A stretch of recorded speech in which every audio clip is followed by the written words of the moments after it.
was a corporate trainer by day. I was working and building my real estate business by night. And I felt like I was hustling hard, grinding, doing everything that the broker said to do, all the training. I showed up. I was at every C21 conference. I was LTREs, morning brews. I was training at work, teaching, mentoring, and all the above. Yet I felt like I was stretched. I felt like I was behind the eight ball. I felt like I was losing opportunity. What I learned very early on is that motion is not the same as progress. We can be busy and not active. We can be busy and not productive. I learned very early on that what we see oftentimes in the gym is what many of us in this real estate business is doing. We're on a treadmill and we're running. We're exerting a lot of energy, but we're not going anywhere. That was me. And I realized that busy fills the day, but preparation fills the pipeline.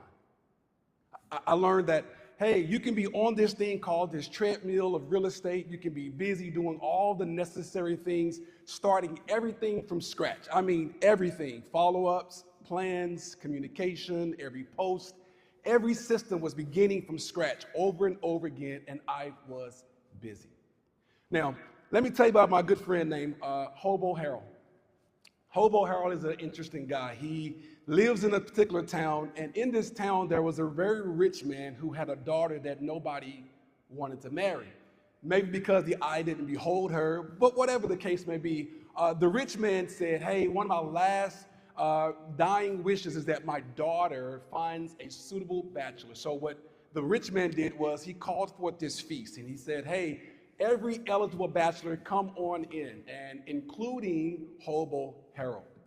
And at this feast, he said, what we're going to do is whoever gets my daughter gets my land, they get my cattle, and they get all of my riches. But the only caveat is you must marry my daughter. And guess what? Hobo Harold, hey, he was there, and it was all game. And so what he did was he unveiled an Olympic-sized pool. And in this pool, there was piranhas and sharks and various things. And he says, the catch is you must get in the pool, swim to the other side unscathed. And all of a sudden there was a splash and there was a dash, and guess who came out on the other side? It was Hobo Harold.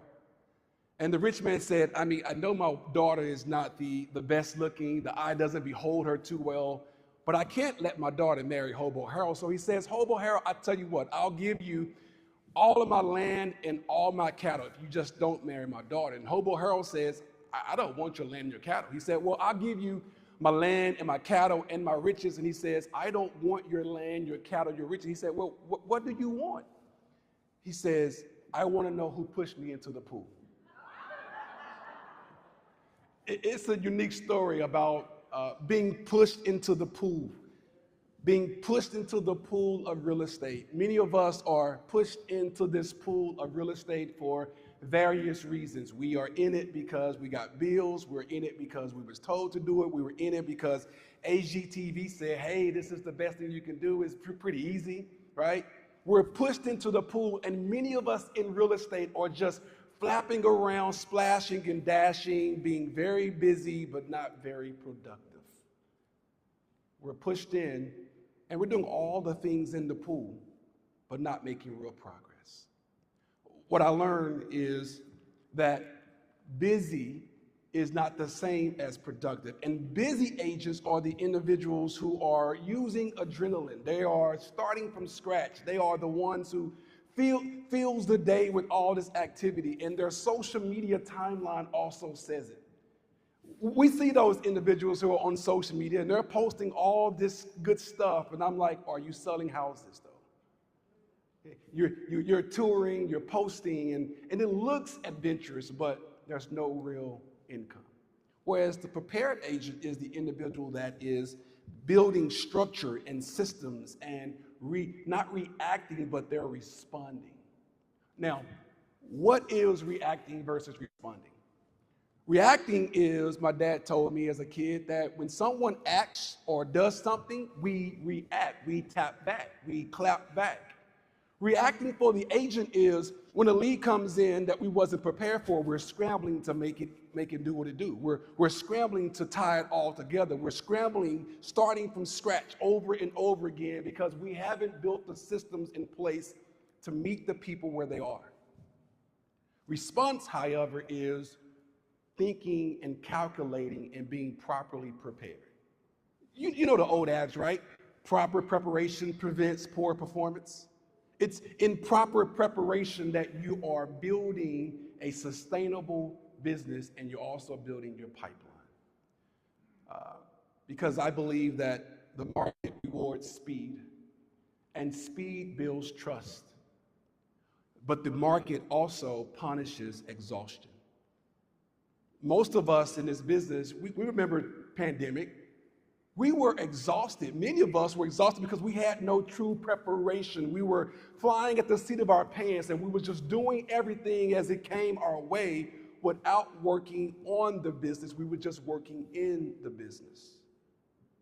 So here's my guy.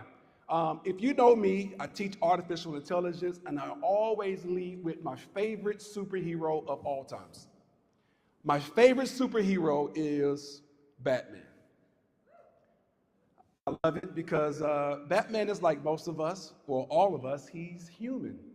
He don't fly, he can't see through walls, he doesn't run fast, he doesn't have the ability to make stuff move.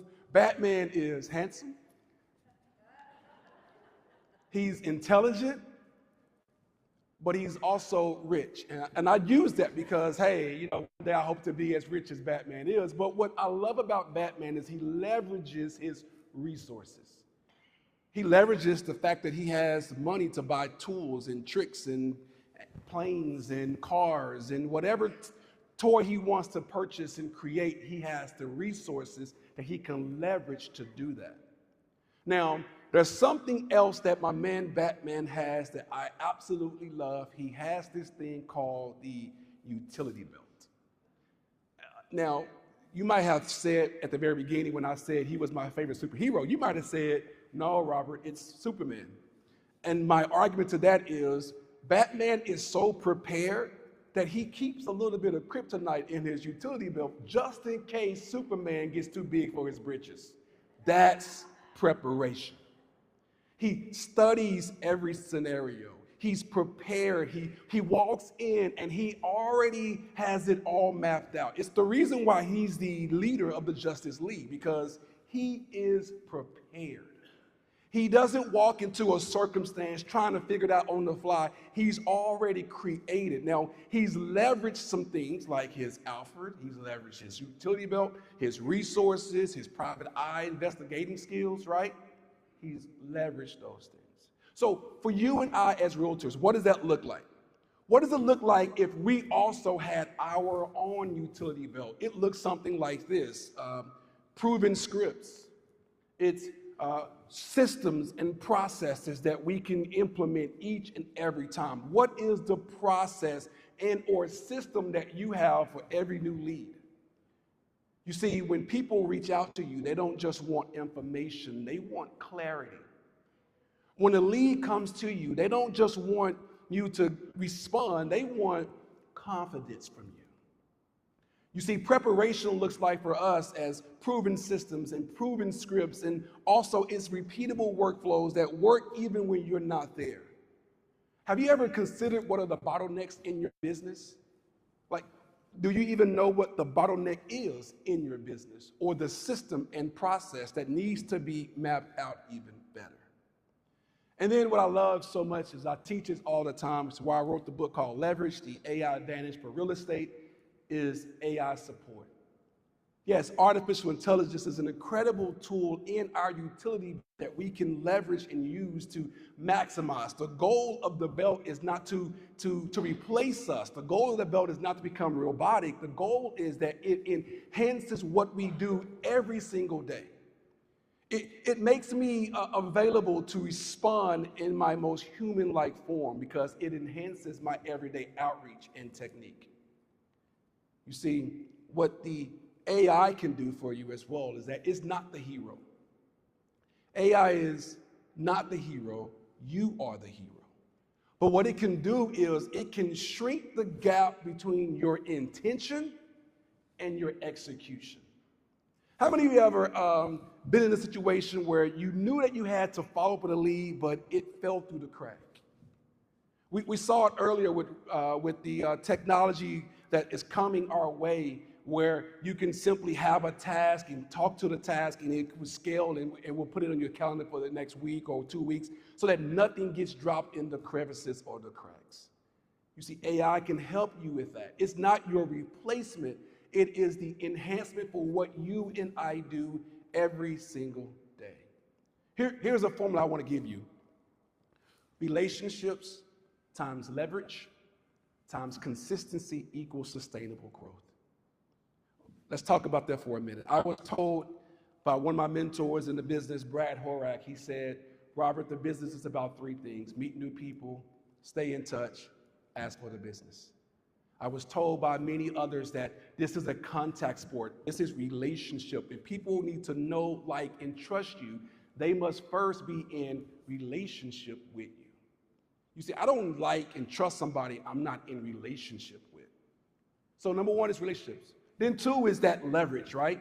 Leveraging resources, leveraging the tools that our brokerages have available to us, leveraging AI, utility belts, whatever your tools that you can leverage those things effectively. And then, as we know from Jared James, he oftentimes say, consistency is undefeated. You do the same thing over and over and over and over again. At some point or another, it's going to break. It's a bit beautiful thing about what started off as a flood or as a drip ended up as a flood. Drips over time can create massive things. You see, AI didn't replace me. It released me. And tomorrow morning, we were talking about how we can leverage artificial intelligence to maximize and multiply what we do.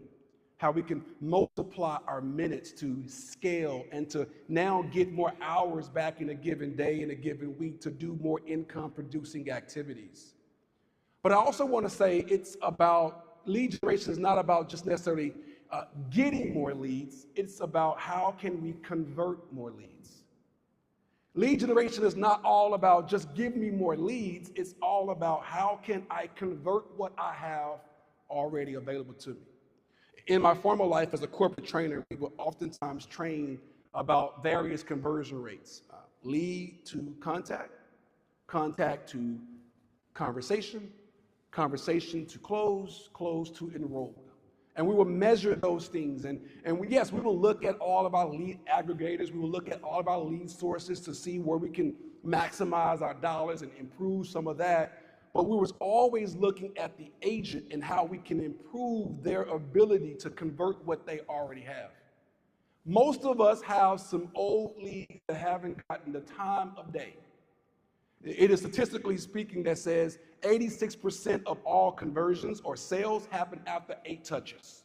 Most of us as real estate agents stop after 2. My guy Brad also said, follow up 1 of 2 fingers.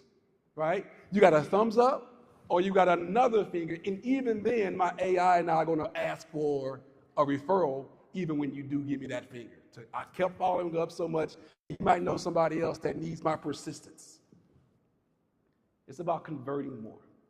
If I give agent 1 100 leads who converts at 2%, I then give agent B 100 leads that convert at 2%. We have 2% conversion by 2 agents. But 1 agent is not prepared, and all they do is go out and buy more leads. So now agent B has 200 leads, still converting at 2%. They just went from 2 conversions to 4. But agent A says, what if I can find gold in the old and improve my conversions and going from 2% to 10%? Not just attracting more leads, but doing more with what I have already. Going from 2% to 10% with the same 100 is now 10 conversions versus the 4 by spending more money trying to attract more leads. That's most of us in this business. We don't just work on our preparation, We just get busy with buying more leads or trying to attract more leads versus working on how well we convert what we have around us.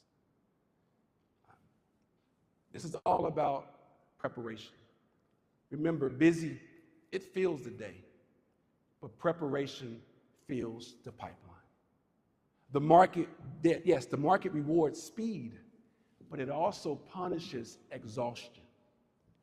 And it's the agent that is properly prepared that's going to do more with what they have. Now, the goal for us is always about how can we improve the sustainability of what we have. And I'll give you these last 5 things. Every organization has 5 steps of growth. It's birth, it's growth, it's plateau, it's decline, and then it's death. In fact, we as humans have that same cycle of growth. We were born, we grow, at some point we plateau, at some point we decline, and at some point we sleep. Now the question is always, how can I improve or extend the life cycle of birth to death? You improve the life cycle of birth to death by being prepared enough to always try to find new ways to create new birthing points in that cycle. For many of us, we went to a doctor and we was told, hey, you got high blood pressure. You started working out to improve the longevity of your life. It doesn't matter where you are on that cycle, if you're always working to improve yourself, improve your business, and it starts with preparation, you can always extend yourself in your business. Most of us think that AI is the enemy that we fear. There's a bucket that says, hey, AI, I'm not touching that, it's Skynet. Hey, there's a bucket that says, AI do everything for me, but that's a bucket that says, hey, I'm the human in the loop, it doesn't replace me. The belt doesn't fight my battle, it just helps me to make decisions. And that's what I want you to live in. You are the human in the loop. You verify, then you trust. And as Judge B. Fight says, begin, and the rest is easy. Thank you. Ladies and gentlemen, give it up for Robert.